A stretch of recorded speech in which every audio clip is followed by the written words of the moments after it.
The way that we listen to music has changed a lot, and it's mostly due to one app, Spotify, which has taken over the music industry with over 675 million active users. If you're not on Spotify, you're probably using one of its competitors like Apple Music that offer a very similar experience to the Spotify playbook. That playbook consists of using algorithmic playlists and song suggestions to keep you engaged within the app. On the surface, these algorithms sound like a great idea. I mean, more of what you love, right? But in reality, there are real-world negative consequences to these algorithms for both you, the listener, and for the artists you know and love. If we don't do something about it now, there's a real danger of losing the human component of music entirely. Let's take a look at the impacts of the algorithms on listeners, artists, and one potential danger that could destroy the entire music industry as we know it.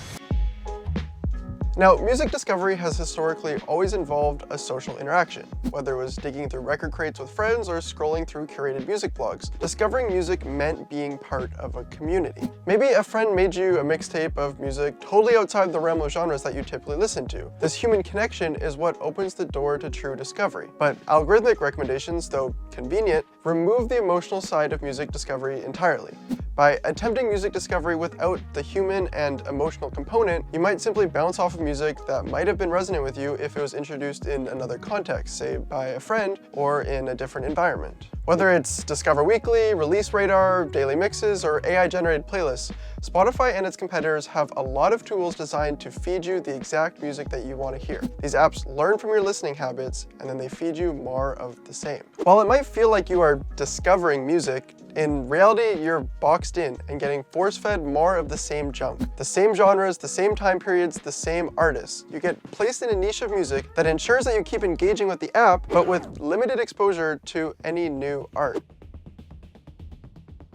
Here's the real upsetting thing though. It's not just how we find music that's changing. The way artists create music is also evolving to suit the algorithms. Tracks are getting shorter, sometimes barely hitting the 2-minute mark. Choruses often arrive within the first 15 seconds. Why? Because platforms like Spotify track listener behavior in those first few seconds, and artists don't want their song skipped.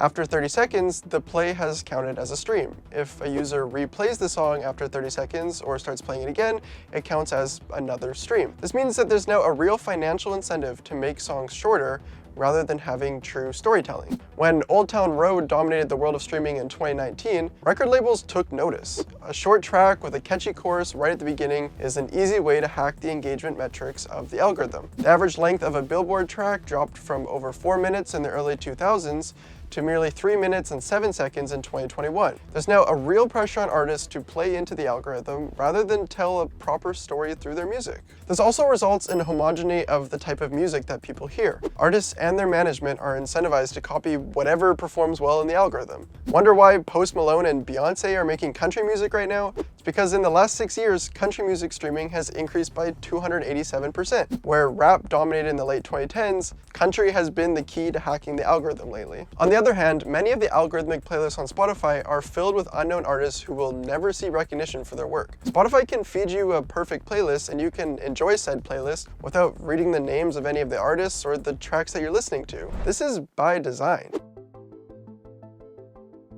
If you don't know or don't care who the artists are that are creating the music that you listen to, it undercuts any bargaining power that those artists have with platforms like Spotify. Investigative journalist Liz Pelly uncovered the dark side of the streaming industry in an excerpt from her book, Mood Machine, The Rise of Spotify and the Costs of the Perfect Playlist. According to Pelly, here's how the system works right now. Spotify partners with production companies like Epidemic Sound and Firefly Entertainment that hire musicians to create generic background music. Those tracks are then released under fabricated artist names and seeded onto playlists by Spotify's internal teams. Musicians receive only a flat fee while surrendering their rights, and Spotify pays lower royalties for those tracks than they would to real independent artists. When your favorite chill jazz playlist fills up with anonymous tracks created for a fraction of the cost, that directly displaces independent jazz artists who might have earned meaningful income from those placements. With the focus moving away from artists and towards playlists and algorithms, Spotify could also be priming its users to accept AI-generated music. If you don't know who the artists are in that jazz playlist that you listen to every day,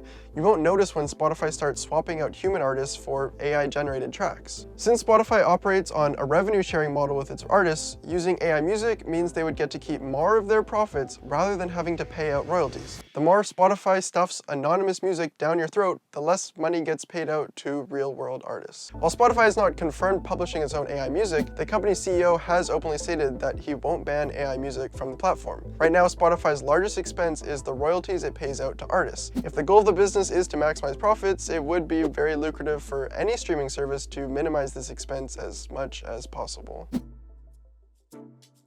So what can we do to protect this industry? I'm not going to tell you to delete Spotify or avoid listening to your Discover Weekly. There's an undeniable convenience to these features that can lower the barrier to entry to listening to good music, and it allows you to listen to music before deciding to buy. But if you miss the feeling of really discovering something new, try mixing in some human-curated elements again. Ask a friend what they've been listening to lately, take a stroll to your local record shop, or attend some live music events. If you can afford it, actually buy the music from your favorite artists on a platform like Bandcamp, Amazon Music, or Qobuz. At the very least, try to spend some time each week listening to music with intention. Take notice of the artists that appear in your playlists and dive into their albums or see if they are on tour in your area soon. Shout out your favorite artists on social media, and Shazam the music that you hear while out and about to remember the feeling that a certain artist track gave you in that moment. The only way that we can prevent algorithms from garbling up the entire music industry is if we keep it alive through real human connection. Algorithms can be helpful, sure, but when they take over the whole experience, we lose more than just the thrill of the hunt. We lose the humanity behind the music.